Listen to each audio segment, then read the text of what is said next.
বাংলার ব্যর্থ স্বাধীনতার ইতিকথা। ব্যর্থ পুলিশের পর রাজ্যে নিরাপত্তার জন্য দেশের ৭৮তম স্বাধীনতার রাত নিজেদের দখলে নিল বাংলার বিভিন্ন দিকের নারীরা।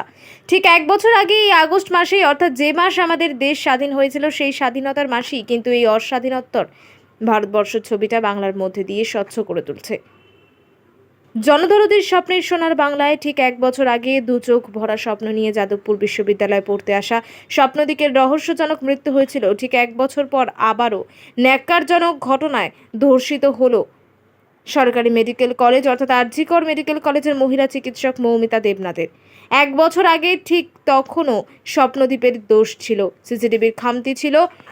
এবারেও বলা হয়েছে was in responsible of the girl to be alone at night। তারই প্রতিবাদে স্বাধীনতা দিবসের মধ্যরাতে প্রতিটা মহিলা উই ওয়ান্ট জাস্টিসের দাবিতে পথে নেমেছে। রাজ্য সরকারের হেভিওয়েট পুলিশ ডিপার্টমেন্ট থাকার পরেও কেন মহিলাদের নিজেদের সুরক্ষার দাবিতে পথে নামতে হবে? এটা তো সোনার বাংলা, যেখানে রাজ্যের লক্ষ্মীদের জন্য আছে লক্ষ্মীর ভাণ্ডার, রাজ্যের কন্যাদের জন্য আছে কন্যাশ্রী রূপশ্রী, কিন্তু নেই শুধু নারী সুরক্ষা। স্বপ্নদীপের মৃত্যু থেকে মৌমিতা দেবনাথের মৃত্যুর আগে পর্যন্ত যদি নিরাপত্তা বলয়ের চাদরটা চওড়া করা হতো, তাহলে হয়তো বাংলার সরকারি মেডিকেল কলেজের ডাক্তার মৌমিতা দেবনাথকে অকালে এ পৃথিবী ছেড়ে যেতে হতো না। যদি সরকারি হাসপাতালে ডাক্তারদেরই সুরক্ষা এত উন্নত মানের হয়, তাহলে সাধারণ মানুষের নিরাপত্তা কতটা উন্নত?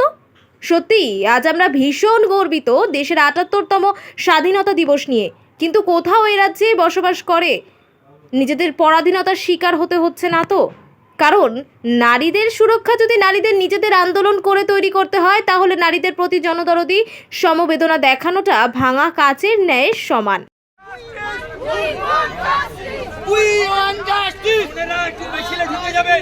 যারা বোনেরা অংশগ্রহণ করছে মিছিলে ঢুকে যাবেন, বোনেরা দিদিরা একটু মিছিলে ঢুকে যাবেন, বোনেরা মিছিলে। আর কিচ্ছু নয়, আমরা সবাই বিচার চাইছি, নিরাপত্তা চাইছি সবার কাছ থেকে, আর কিচ্ছু চাইছি না। শাস্তি চাই, বিচার চাই, নিরাপত্তা চাই, প্রত্যেক মেয়ে ছেলে উভয় মেয়েদের নিরাপত্তা চাই। আমরা মেয়েরা রাস্তাঘাট বাস কাজে চাই, কেন আমরা নিরাপত্তা পাবো না? তাহলে আমরা কি করে কাজ করবো?